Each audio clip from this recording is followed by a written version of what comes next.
Hey, and welcome back to another feature here, doing reviews of important musical gear in my own setup here on my YouTube channel. So the piece of gear I have today is quite unique. It's one of the most unique pieces I've reviewed in some time. And the cool thing about it is it actually fits in your pocket. And it's not a piece of gear per se.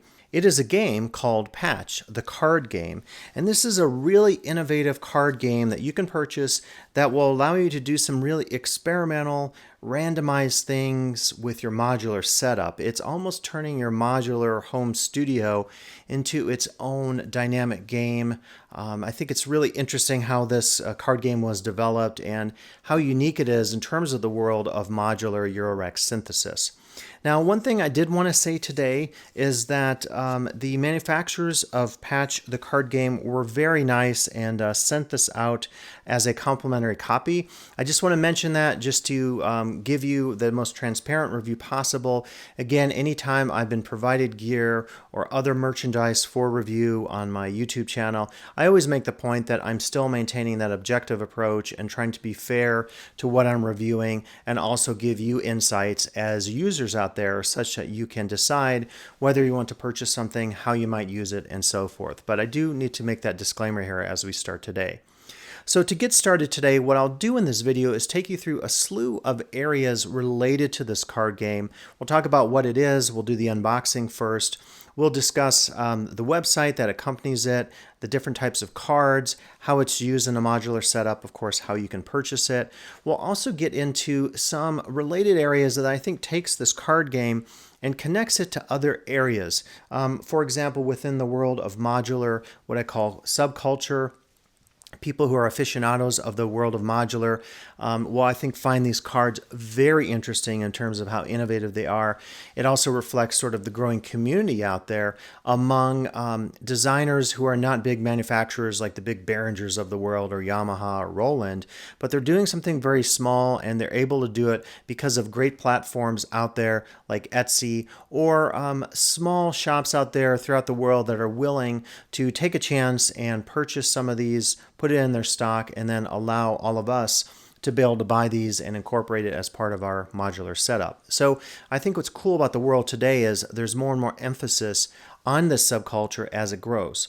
We will also discuss the relationship of Patch the card game to other games out there, and I'm not talking about video games per se, but more about board games and how this connects to those, as well as other experimental card sets that you can get that are pretty cool out there that certainly maybe influence this, and this game itself will hopefully influence other games out there to come, whether they relate to technology, musical, audio experiments, or whatever. We will also go over, of course, how the game works. I'll show you some Sonic examples. I'm not going to show you every single card. There are 25 total cards in this set. This current set has 3 different suits. We'll go through those. We'll also look at the instructions and talk a little bit about how to play. And the good news is the instructions are only one card front and back. So that's kind of cool that it's not very complicated. But I think as you get into the different cards, as you explore the 3 suits, which include the blue abstraction cards, the orange disruption cards, and the green progression cards, you'll see that there's a really unique opportunity here to take your modular Eurorack system and throw it into some entirely new dimensions in terms of experiments, in terms of interaction between your CV, your gate points, your audio signals, how you interact with your modules, even allowing you, there's one card in here that's pretty cool that allows you to pick your least favorite module, so that could be interesting.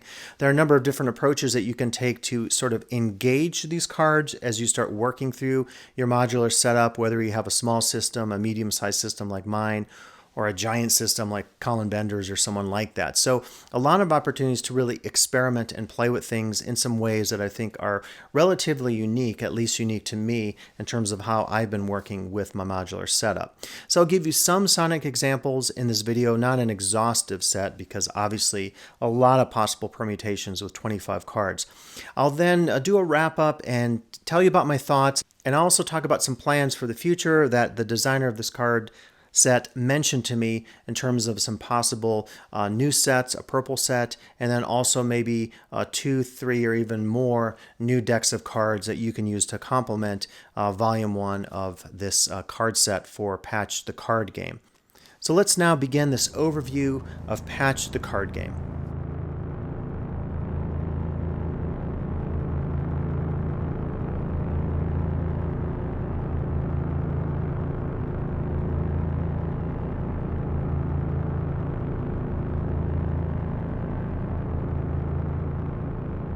Okay, so in terms of the unboxing, it's a very small box that you get. This comes in a super small postal wrapper, so it's just, it's a really small set of cards, obviously, so not expensive to ship.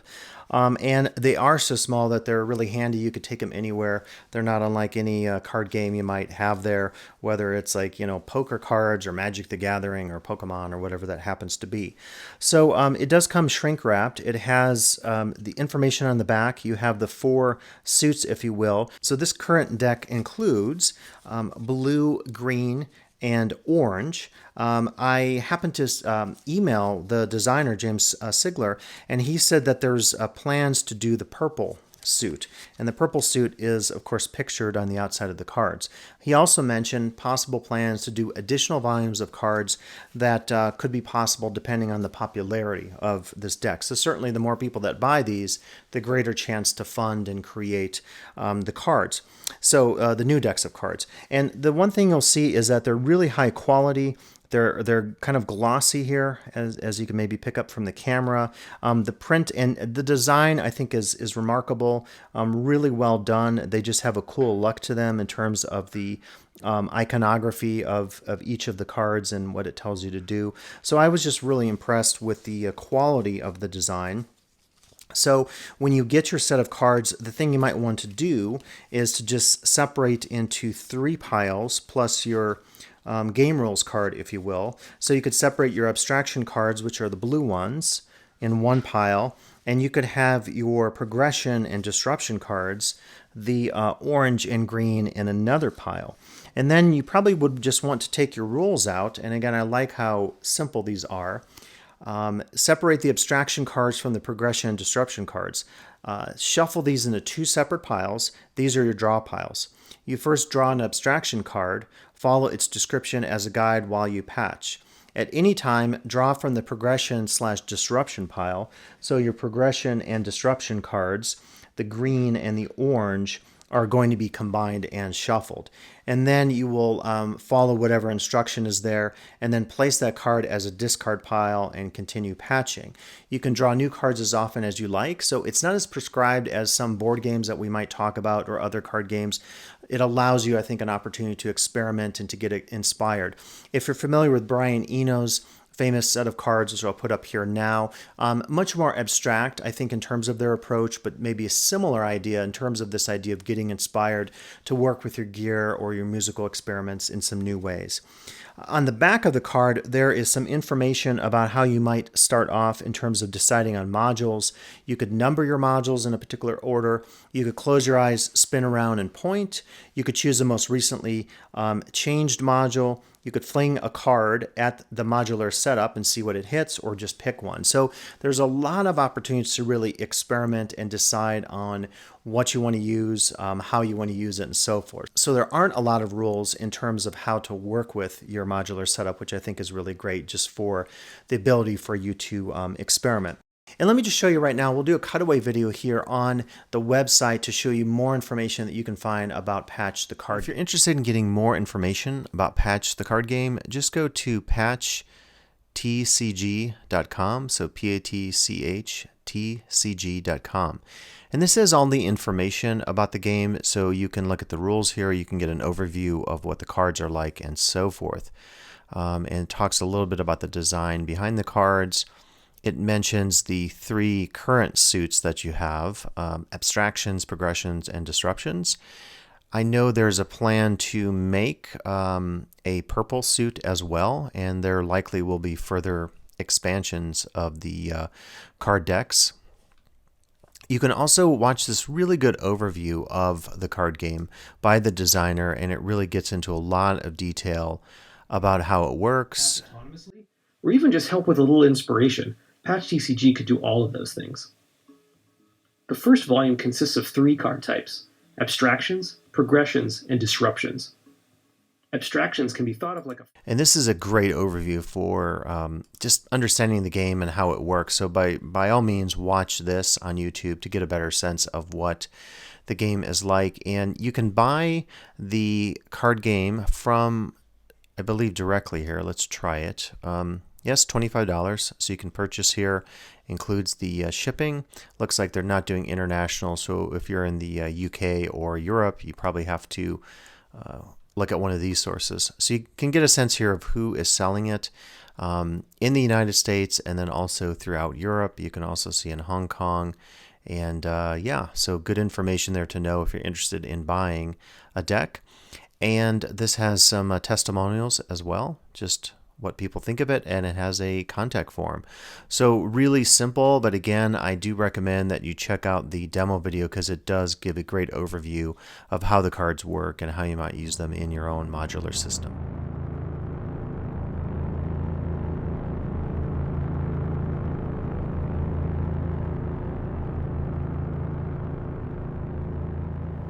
Okay, so we can take a look now and see how the basic game is played, and as you'll see on the website, there are variations and there are multiplayer games, so there's a lot you can do, certainly with Patch the card game. So if you look at the basic instructions, you're going to separate your cards, and I have the basic instructions there on the left. This blue pile is your abstraction deck, and there are currently 1, 2, 3, 4, 5, 6, 7, 8, 9 cards. The expansion set has additional cards. So you're going to separate those, and then you're also going to separate your pile of, as you see on the right there, the green cards, which are the progression cards, and the disruption cards, which are the orange cards. And the way I see this is when you draw a disruption card, you're going to shuffle those two together, so your progression and disruption cards. When you draw the disruption card, it might be something like, for example, this one, choose a module, set its controls at maximum. So it's changing the patch in some way. A progression card is sort of adding something to the patch that you're creating, such as swap, attack, and decay times. So I think what's really cool about the game, as is talked about on the website, is that it's really guiding you through your modular system. It's not necessarily exactly dictating what you're doing. So comparisons with other card games, and for me, something like Magic the Gathering is a comparison because of the possibilities and the permutations of different things happening. The difference would be is that when you're playing Magic, it's more of a defined set of rules. And so when something happens, when you get a particular creature and you decide to attack with that creature, or something cataclysmic happens on the board and a bunch of people lose all their cards, as can happen with Magic the Gathering, it's a much different approach. So comparing this game to Oblique Strategies by Brian Eno, or certainly for me, comparing it to experimental approaches in avant-garde music, notably the work of John Cage with the I Ging methods used, is, I think, more of a sense of how, as an analogy, this card game develops in your modular system, as you're going to see here at the end as we actually go through a short patch and experiment with it. And certainly as this game is changing over time, it's taking me a little bit of time finishing this video. As we speak, Volume 2 is already here, so we can talk about that a little bit. It's kind of cool that multiple sets of the cards are being produced, so it continues to expand the game, which I really love. As mentioned here, it's not really a trading card game, so again, comparison to Pokemon or Magic the Gathering and so forth is not really accurate, you could say, but it does, have that kind of inspiration, I think, in trading card games in terms of each card maybe having a different purpose to it, like you see with Patch the card game. Also, they talk about here whether or not it'll work with semi-modular. I could see that working potentially, like with the No Coast or one of the Moog synthesizers like the DFAM or the Subharmonicon, but as he says here, it's definitely something geared at a patchable system, a full Eurorack system. Of course, what's cool about this game is a lot of it's going to depend on exactly what's in your system, so no use of the card game is ever going to sound the same. And even if two people had the exact same Eurorack setup, of course, the cards are going to be drawn in different ways, and thus there's going to be difference there. This, I think, is really cool in terms of understanding the rules. What's this with the no rules business? It's like, it's not really to play a game, it's to explore, discover, inspire, create, and have fun. And so that's what's really cool, I think, about this. If you compare it to, say, the really cool new board games that you see out there, Settlers of Catan and Ticket to Ride and so forth, that are really thoughtful games that expand on kind of the simplicity of earlier board games like Monopoly. Those games really do rely on rules, and definitely encourage you to check out all the cool stuff that's been done on board games, because that's another side of this culture that certainly could be said to be an influence here in terms of Patch the card game. But I think that's one cool thing about not having rules per se, but just having basic forms of guidance. It allows you to do much more in terms of creating your own possibilities with your Eurorack system. And one other thing to mention then with Patch the Card Game is that in addition to the basic game, which you have printed on the card that we've been looking at, the rule card, you can also do these other forms. You can do arbitrary strategies, you can do decomposition, auto patch, and then the fact that you have multiplayer is really cool, because again, it starts to remind me of some of the interactive potentials that you see in games like Magic the Gathering in terms of having a group of people.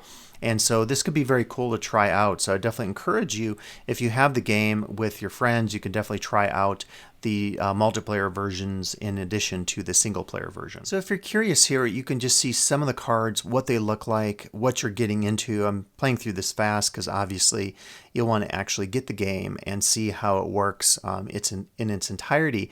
But I think what's really cool about this is a lot of thought went into designing the game, and you see that all of these have different possibilities, whether it's an abstraction card.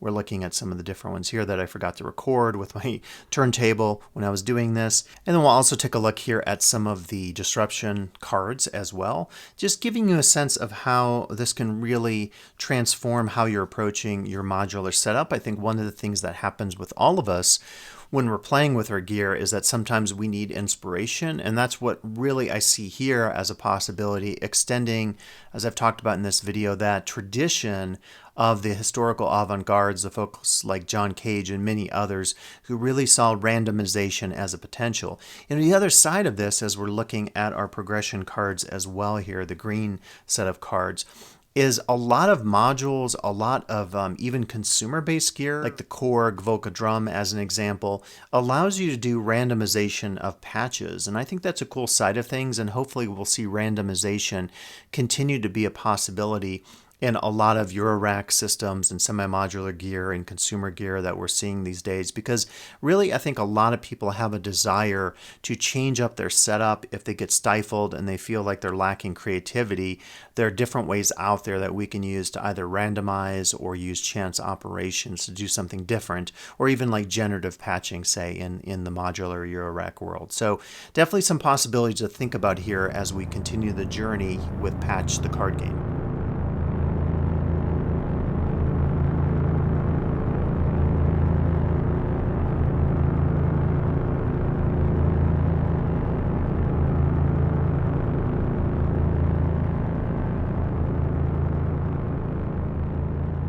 I haven't had a chance to look at it yet, but it looks really great. So you get 9 more abstraction cards, 4 progression cards, 4 disruption, and then a new type of card which is called interaction. And this is a shot of the new card, so you can see the new card type is a purple. So that's kind of really cool just to see that there's a new version out there now, and hopefully this game will go into multiple volumes so that people can continue to expand upon the game.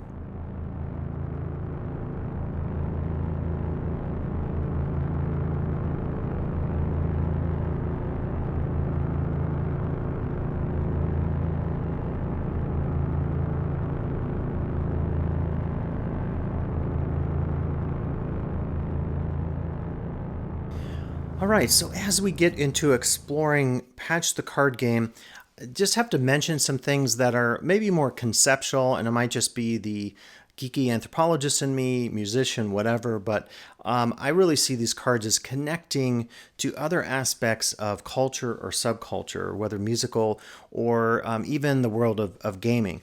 So the first thing I thought I would mention that I think is pretty interesting about these cards, again, I said this in my intro, these really only exist because there are people out there, there's a culture or subculture of people interested in these cards. Years ago, right, when Dopefor created the first Eurorack system, a lot of people necessarily weren't exploring opportunities for a modular or a Eurorack setup. And now, as it has grown over time with thousands of possible modules that you can purchase, all sorts of tutorials on YouTube, big presence at NAMM and other major conventions out there, I think we realize that this culture is growing. And so what I'd like to suggest to you that these are a reflection of that growing subculture. So if you look at things like modular t-shirts, for example, that this one is Coffee and Modular I purchased on Etsy. You can look on Etsy, you can look on eBay, and find things like this that really do reflect the growing interest in modular as a movement, as a lifestyle, as a subculture. And so these cards certainly come out of that cultural influence, if you will, that we're seeing in recent years. Another example of this is the cool book, and there are others in this series called Patch and Tweak, Exploring Modular Synthesis. The fact that you have such a cool coffee table book like this with great ideas about how to develop or create a modular system, how to use Eurorack modules in tandem with one another, it's also an indication of how this is no longer a specialized world, if you will, of sonic and audio musical exploration, but one that is gaining more and more traction in the consumer world. The prices of modules have come down.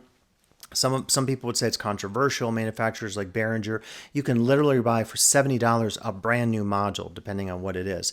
You can go to the used market. I've found modules on either eBay or Reverb.com for as low as like $35, which is pretty amazing. So it's not maybe as expensive as people have joked about in the past. It's becoming more and more affordable. In fact, this book is more expensive than a couple of my Eurorack modules that I have. And by the way, if you're curious, the deck of cards for Patch the Card Game runs $25, and at the end we'll talk about the price point. We can discuss that in your own world, financial world, in terms of how much money you have to spend on your hobbies. And certainly if it's a part of your world and you have the funds available, and I know that during COVID many people have been strapped for cash, so certainly a lot of support goes out to all of you as you're dealing with the challenges of COVID and all the stuff that we've dealt with in 2020 and 2021. But if this fits your budget and your setup, I think you certainly won't go wrong with buying a set of these cards. And again, I just really want to say that because of sites like Etsy, even though this isn't produced or sold on Etsy, I'm reminded that so many cool synthesizers, modules that you can only get really on a site like Etsy or maybe Reverb.com really allow opportunities for smaller individuals and designers to create, in this case, their own card game that all of us can use with our modular setup, and it can be sold at a price that's affordable, and we're able to buy it. And that certainly wasn't the case 20 or so years ago when modular and Eurorack was not a big deal, and you wouldn't find anything like this, a book like this, or even maybe a t-shirt focused on modular aficionados like myself. So a lot to be proud of and to be thankful for just in terms of how this subculture has grown over time. It's become more popular, and I think a lot of us are taking advantage of that popularity and growth of that subculture.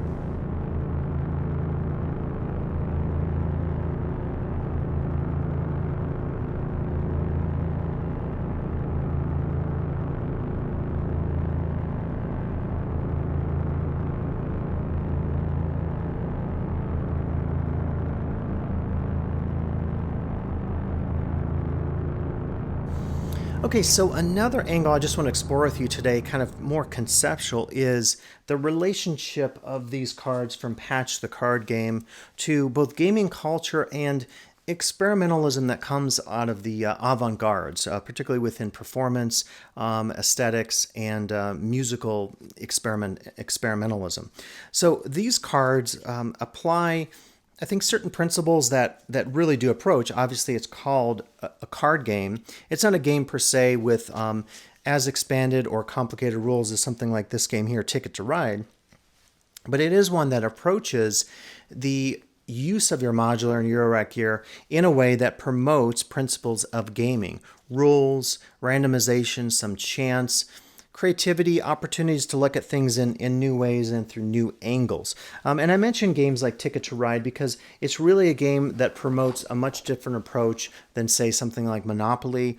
Other games out there as well that are called more collaborative and less competitive games like Monopoly suggest opportunities to really use board games as a creative endeavor. There's a great new documentary on Amazon Prime I recommend, specifically talking about a lot of these games, including Ticket to Ride, that shows you just the passion of designers and people who come up with these cool experiments. And certainly that's the case with Patch the Card Game, where the designer has thought really creatively about combining, if you will, the worlds of gaming and the world of Eurorack modular synthesis. Now, connected to this, actually in the past, you may know I did this review of the IDEO cards. And these are really cool creativity cards that allow you to work on, say, team efforts, if you have a design firm or something like that, in such a way that you can brainstorm. And so these have different rules and activities. They're really great for the purposes of doing creative exploration, particularly with teams. Even among cultural anthropologists, you could create an opportunity for people to collaborate and brainstorm on a creative project of some sort, even a performance if you're a musician or an artist or a visual artist or whatever. So these are really cool, and I was really immediately reminded of these cards when I heard about Patch the Card Game, because these have a similar approach in terms of thinking about approaching the world through cards, and each card has a different opportunity, kind of like a tarot deck where you think about all the combinations of the cards and all the various suits and arcana and so forth in a tarot deck. Just the use of a card itself, I think, is particularly innovative for creative or experimental purposes. You've probably also seen card decks like these. These are writing prompt card decks. This is from Wordsmith. And these are cool as well because you can pick one of these cards and it will ask you something. This particular card says, list 50 things that make you smile. And this reminds me a little bit more of the Brian Eno cards. And I think the Patch the Card Game cards are much more specific in their approach because they're asking you to do something directly with your Eurorack modular modules. But certainly inspiration I see from the world of gaming and the world of design, particularly like those folks from IDEO, have really taught us about how we can really spark new forms of creativity and inspiration in our projects by using something as simple as card games like these that have a set of rules. Somewhat connected to that, I would say, is the world of experimental aesthetics. And I was thinking of, as I was looking at Patch the Card Game, specifically the work of John Cage. This is from one of his cool exhibits I had a chance to see years ago in Houston, Texas. If you know anything about Cage's work, and this has all sorts of little charts and diagrams and forms of musical compositions that reference all of Cage's work over the years. And you know, one of the things that was really cool about John Cage and his work was he wanted to, as he said, replicate nature in her manner of operation. So he thought about stochastic, randomized, aleatoric approaches. So maybe you would roll a die. You would use the I Ching, the Book of Changes, and you would use that in some way to inspire a musical composition. His goal, in many ways, was to remove the composer, if you will, from the composition, which is kind of an interesting approach. It also reminds me of some of the works of folks like Dick Higgins and others who pioneered the movement called happenings. Happenings are really interesting. Some of these are very, if you ever have tried a happening, they're very interesting. There was one I read once and it said very simply, write a letter and send it.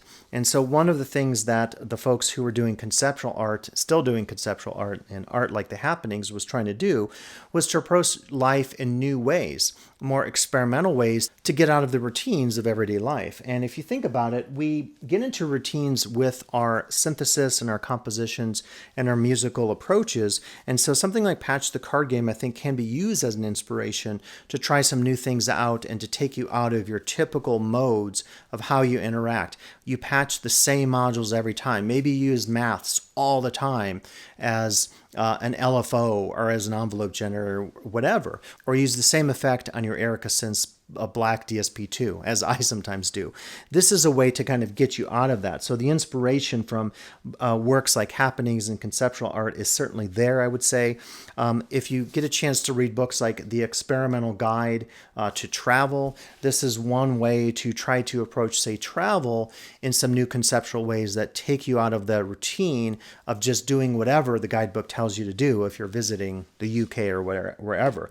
And then lastly here, this book by Mary Flanagan, Critical Play, it shows you the possibility of combining these two worlds, taking the world of experimentalism, of the happenings, and the work of John Cage and the Ging and randomization of his music, and combining it with the world of board games. And there's funny connections of how Marcel Duchamp, the famous visual artist, and John Cage played a lot of chess together. So the world of connecting board games, card games, design games like those that I mentioned from the world of design, and experimental aesthetic approaches, I think, is one other possibility that we can really see as coming out of movements like these, where we're using cards to interact with our gear, our musicality, our compositional approaches in entirely new ways.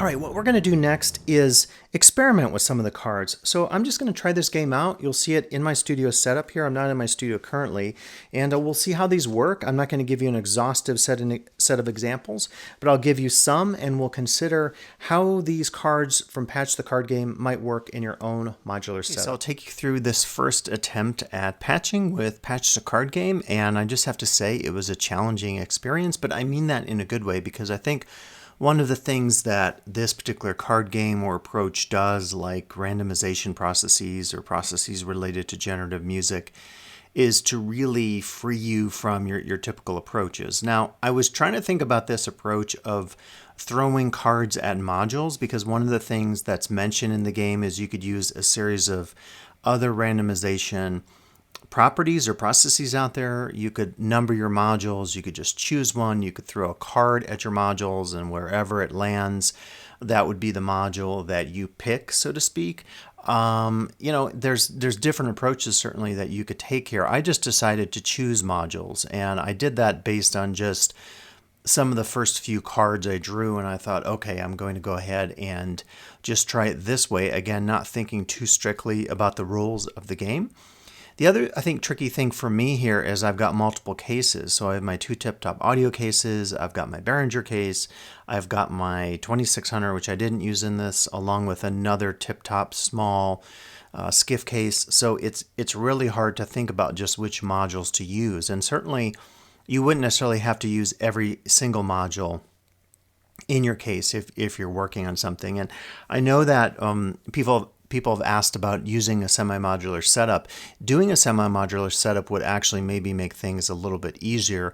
The problem would be when you're talking about one module interacting with another one, how do you translate that to a semi-modular synth? Now, certain ones, of course, are set up almost to mimic. I'm thinking of the Moog matriarch as an example, or is it the grandmother? I'm forgetting which one. But those particular synths are often set up to mimic the blocks that you have. Even the teeny Voca modular has that as far as those little blocks. But this was challenging just to think about in terms of, okay, which modules do I use? So I went ahead and drew my first card, which you can see here is to choose a module and then set all its controls at maximum. So I actually, because of my abstraction card there on the left, it said to patch everything without listening. So this is actually pretty cool, because one of the things I wanted to do is, over the years, is to really think about, could I create generative processes with my Eurorack setup such that I'm not actually listening to what's going on, to see if that would change the approach, to see if that would change the end result. Again, it's something that a lot of us, I think, find fascinating about principles of randomization. And more as I've been creating this video, seemingly over a year I've been actually working on this video, I've been thinking more and more about this as far as generative music. I was teaching recently a class in the anthropology of music and sound, and I was encouraging my students to really think about principles of randomization and generative approaches that you could take in creating music, because I think it does offer a new way of freeing the composer from the actual process of deliberately thinking about what music to create. And that was something that John Cage talked about in his influences from the e-ging and also in looking at, say, processes in nature.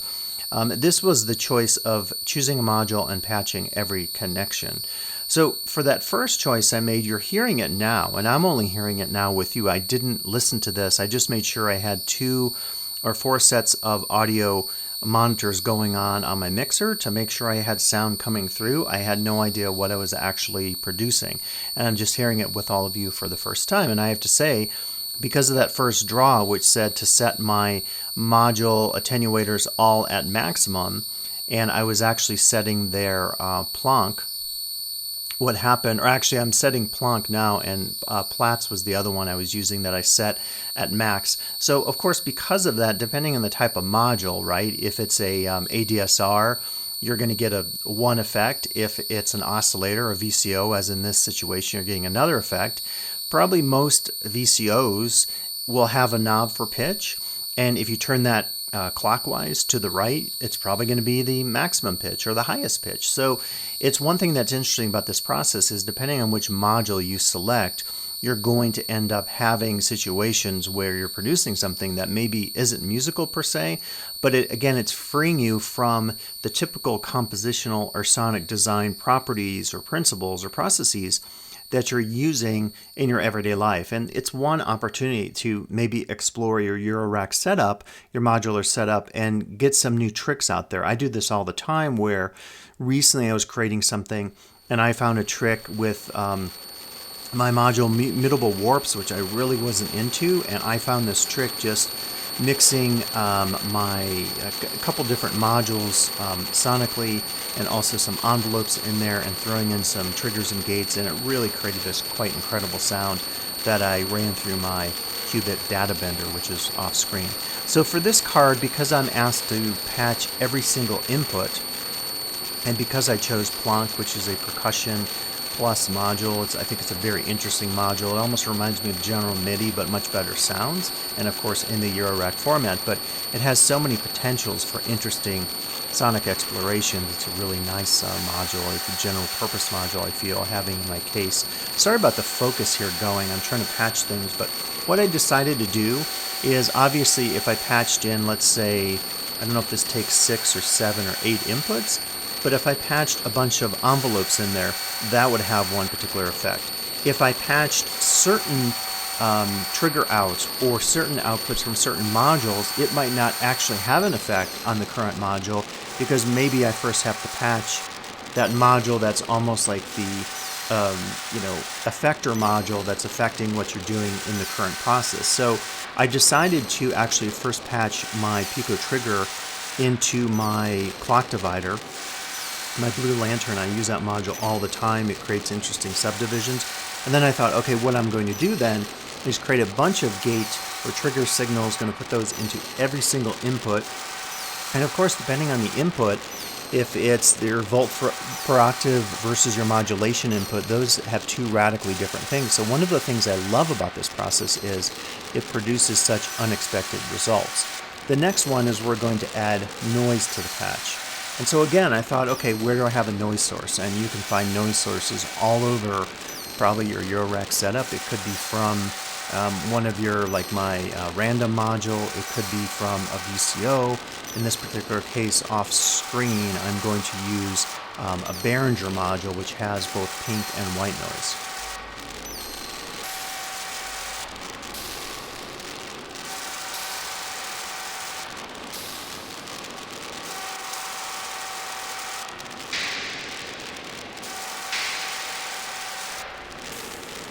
And I'm trying to sync this the best I can, but I really didn't do a start time indicator or start signal. So I'm doing the best I can, but you're going to get the general point as you're listening through this. So I'm patching just kind of randomly. I think I took 3 or 4 different noise sources of pink and white noise from the Behringer module, and then I put that into some random inputs on, I think on plates in this case. The next one is asking me to take two modules and connect them together. Again, you're really getting a clear indication here of how the rules are really loose. You could, if you wanted to, at this point, if you have randomization processes like a die, a set of dice, if you had a numbering system, if you throw your card at your modules, you could at this point choose two modules. And so having numbered modules and having these in some sort of random number generator program, or having a process for that, even pulling out the name of a module from a hat, you could pull out the first one and the second one. You could potentially have a situation where it would ask you to connect two modules that couldn't be connected.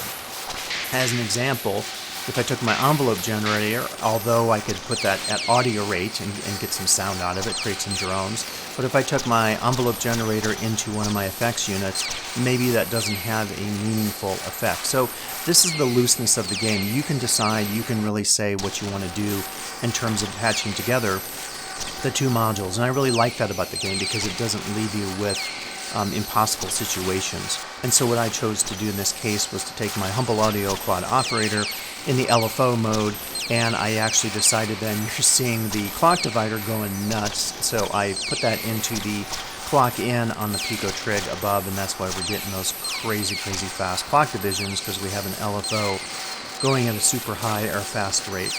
And then I did draw one more card, and this particular one said that I could start from scratch or I could end the experiment. So I decided to end it, actually. So overall, a super interesting process in terms of thinking about just the use of modules, how various modules go together, inputs and outputs that do and don't work together. So it's another opportunity really to think more critically about exploring your Eurorack modular cases, your semi-modular setup, and it's also an opportunity to think more critically about processes of randomization, composition, sound design that maybe we don't use enough in our everyday lives, and thus it really encourages us to pick up on some of those experimental and avant-garde tendencies that maybe some of us truly appreciate in terms of some of the historical music, sonic, and artistic movements out there. So a fun process overall here today, exploring some things with Patch the Card Game.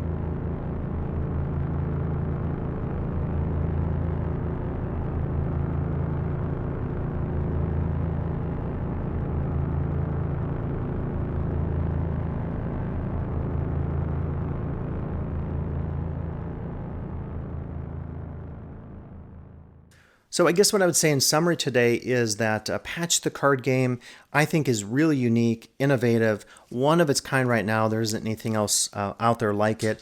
For $25, I think it's a really good price if you have the funds available to be able to pick up some cards that maybe will lead you into some new sonic experiments.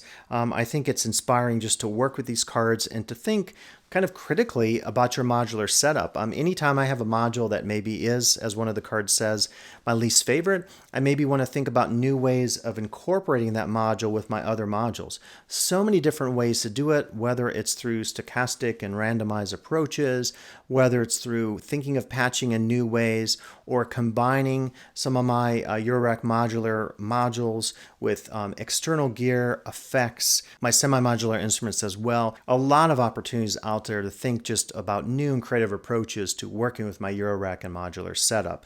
So I hope you enjoyed this overview today talking about Patch the Card Game. If you decide to pick up a set of these cards, leave me a note or a video that you record of how you use them here in the comments section on this video. I always love hearing from all of you. If you have any questions, I'll try to answer them as best as I can. And of course, go to the manufacturer directly, go to his website, James Sigler, and ask a question, a comment. Very nice guy. He will certainly get back to you and give you more information. And good luck to all of you as you work with these cards and your Eurorack and modular setup. And thank you for listening to my YouTube channel.